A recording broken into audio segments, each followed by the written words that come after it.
What is good, everybody? It is your boy, James from Gym Reviews, here today with someone special. She's back, cousin Tay Tay. Hey guys. Now, it's crazy because I saw you by accident. No, I know. It worked out really well. Yeah, honestly. I was chilling and I saw you running in the chicken leg shorts. Chicken leg shorts and the Reeboks that we reviewed last time together. Yeah, I was like, you're in the same outfit, in the same shoes. And I saw your shoes and I see that you've been wearing them. Yeah. And they're a little beat up. And I was like, very beat up. We gotta get you another pair. Yeah. So I gave you a pair of Ghosts.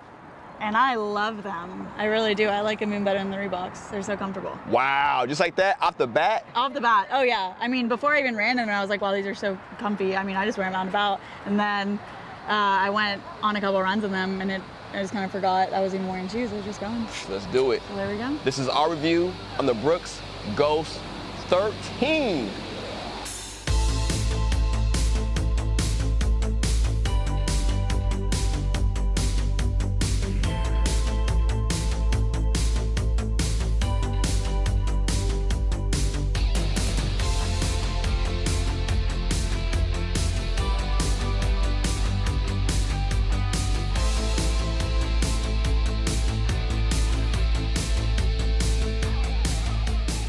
The Brooks Ghost is a flagship shoe from Brooks. It is the running shoe. You go to any running store in America and say, what's your number one shoe? They'll probably tell you Hoka Clifton or Brooks Ghost. And most times it's the Brooks Ghost. Why? Because it is simple, it is easy, it is accommodating. It is a shoe that if you don't know what you want, it can get you there. It'll work for you. Exactly. Yeah. It's a staple shoe. And this is the update. This shoe doesn't change much from year to year. Small increases, small updates, small changes. So the big change here, new upper, Okay. a little different cushioning. So the big update you have is the mesh. It is still seamless, but I would say even more so. It just looks more sleeker.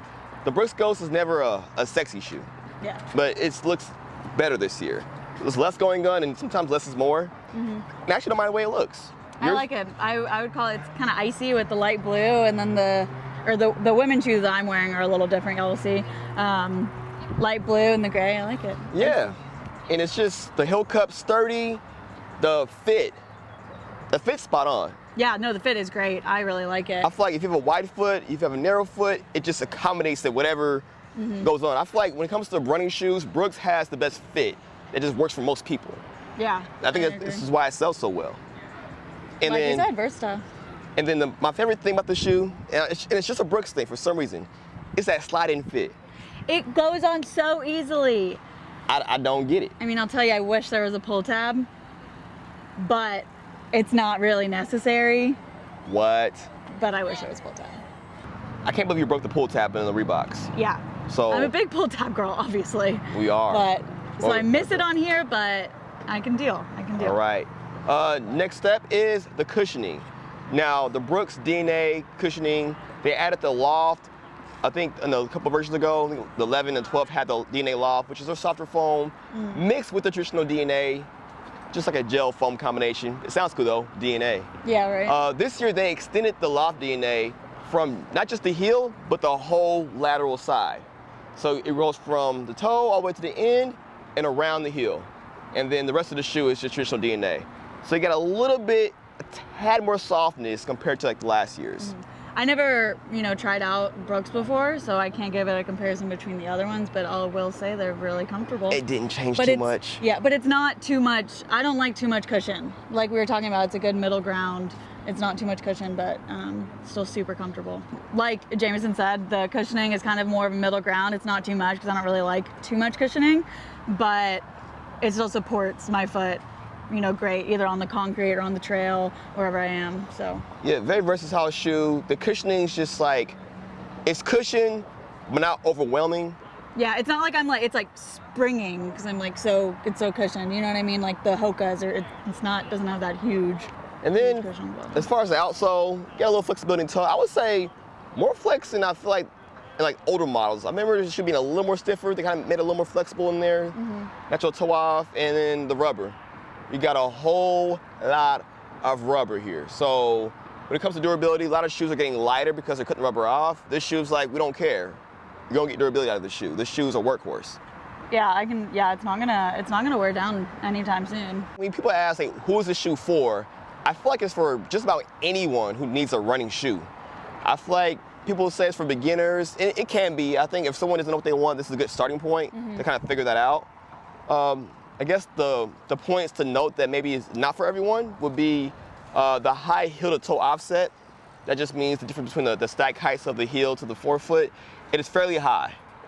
So it's a 12 millimeter offset, which is, if you notice it, you notice it, but many people won't. Yeah, it's not, like you don't. When I was telling Jameson, I just started running and I didn't notice anything in the shoe. I just kind of, Yeah. and I was supposed to be paying attention to how the shoe was going, but there was just nothing really, specific to pay attention to. I was just going and it was And good. that's a good sign for a good shoe. We don't think about it and you're just going. That's kind of what you want. You don't want to think about your shoe being on and how it feels. It's just like, oh, I don't notice it. I can just focus on the run. Exactly.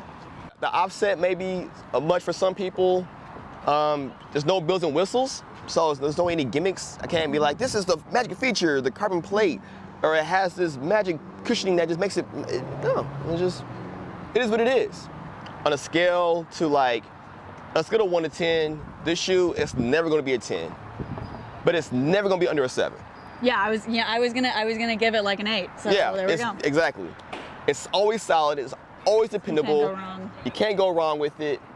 But people want to know, is it better than the Brooks Glycerin?